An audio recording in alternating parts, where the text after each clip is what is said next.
नमस्कार, दानिश और मेरा नाम है और आप द लेंस देख रहे हैं। देश भर में ईसाई धर्म के प्रचार प्रसार के लिए विदेशी फंडिंग के एक बड़े नेटवर्क का खुलासा हुआ है। प्रवर्तन निदेशालय यानी ईडी की जांच में सामने आया है कि विदेशी डेबिट कार्ड्स के जरिए करोड़ों रुपए भारत लाए गए हैं और इस फंडिंग का इस्तेमाल संवेदनशील इलाकों में किए जाने की आशंका जताई जा रही है। ईडी की जांच में खुलासा हुआ है कि विदेशी बैंक के डेबिट कार्ड भारत लाकर अलग अलग एटीएम से बार बार नकदी निकाली गई है। नवंबर 2025 से अप्रैल 2026 के बीच ही करीब 95 करोड़ रुपए इस तरीके से भारत लाए गए हैं। इनमें से करीब 6.5 करोड़ रुपए छत्तीसगढ़ के नक्सल प्रभावित इलाकों जैसे बस्तर और धमतरी में निकाले गए। एजेंसियां इस फंडिंग के इस्तेमाल को लेकर हर एंगल से जांच कर रही हैं। जांच के दौरान एक विदेशी नागरिक को बेंगलुरु एयरपोर्ट पर ईडी के लुकआउट सर्कुलर पर रोका गया। उसके पास से कई विदेशी डेबिट कार्ड्स बरामद हुए। छापेमारी में नकदी, इलेक्ट्रॉनिक डिवाइस और अहम दस्तावेज भी जब्त किए गए। जांच में द टिमोथी इनिशिएटिव से जुड़े लिंक की भी पड़ताल की जा रही है। संगठन के एफसीआरए नियमों के पालन को लेकर भी सवाल खड़े हुए हैं। ईडी के इस खुलासे पर छत्तीसगढ़ के मुख्यमंत्री विष्णु देसाई ने कहा कि ईडी की जांच में पूरी सच्चाई सामने आ जाएगी। अब ईडी ने खुलासा किया है, आगे और इसकी ईडी जांच विस्तार से करेगी और जो भी उसमें आवश्यक कार्रवाई होगा ईडी करेगी। ईडी के खुलासे के बाद अब छत्तीसगढ़ में इस मामले पर राजनीति भी तेज हो गई है। कांग्रेस के मीडिया विभाग के चेयरमैन सुशील आनंद शुक्ला ने कहा कि यह मामला केंद्र सरकार और ईडी की जिम्मेदारी है। जिस समय का ट्रांजैक्शन है उस समय केंद्र और राज्य में बीजेपी की सरकार है। ईडी का इस्तेमाल राजनीतिक रूप से किया जा रहा है। यदि पैसे का कहीं गलत ट्रांजैक्शन हुआ है, अवैध ट्रांजैक्शन हुआ है, विदेश से कहीं गलत तरीके से धन आया है, तो इसको देखने की जवाबदारी ईडी की है। इसका मूल काम है। ये अलग बात है कि भारतीय जनता पार्टी पिछले कुछ वर्षों से, जब से उसकी सरकार बनी, ईडी को विपक्षी दलों को प्रताड़ित करने के लिए लगाती है। इसलिए ईडी पे सवाल खड़े होते हैं। अब ईडी का रिकॉर्ड देख लीजिए, उसने 100 केस किया, 90 केस विपक्षियों के लिए किया है। जहाँ तक छत्तीसगढ़ के धमतरी और कांकेर, बस्तर के कुछ जिलों में पैसा निकालने का जो सवाल आया है, जिसमें ईडी ने कार्रवाई किया है, निश्चित तौर पे इस मामले में यदि गूढ़ में जाइए तो 24 और 25 में सारे पैसे का ट्रांजैक्शन हुआ है, जब भारतीय जनता पार्टी की प्रदेश में सरकार थी।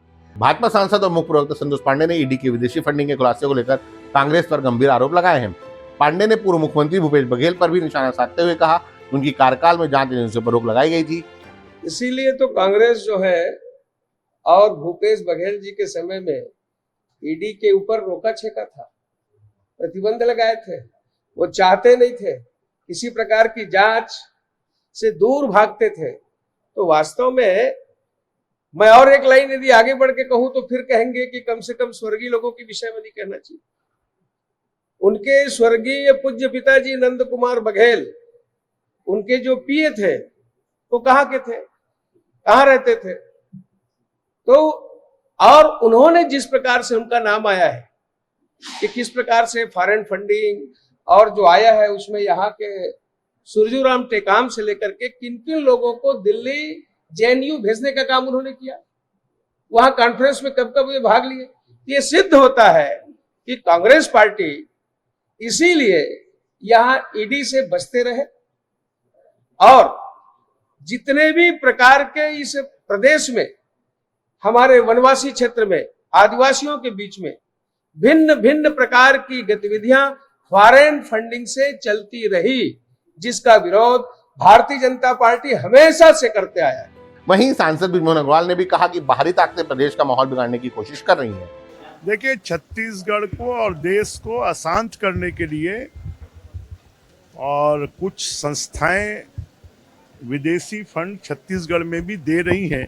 केंद्र सरकार ने बहुत कुछ उस पर लगाम लगाई है और मुझे लगता है आने वाले समय पर ईडी की जांच में सब बेनकाब होंगे कि इस विदेशी फंड का उपयोग किस प्रकार से छत्तीसगढ़ को अशांत करने के लिए किया जा रहा है। ईडी की जांच से सामने आए इस बड़े खुलासे ने अब सियासी रंग ले लिया है। एक तरफ एजेंसियां पूरे नेटवर्क की तह तक जाने में जुटी हैं, तो दूसरी ओर राजनीतिक दल इसे लेकर आमने सामने हो गए हैं।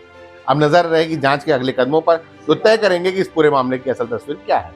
अपनी राय कमेंट कर बताएं और वीडियो को लाइक और शेयर जरूर करें। चैनल को सब्सक्राइब करें। धन्यवाद। देश दुनिया की रखी खबर हर रोज हर शाम कानो कान सुनते रहें द लेंस पॉडकास्ट। रही अपडेट लेंस के साथ।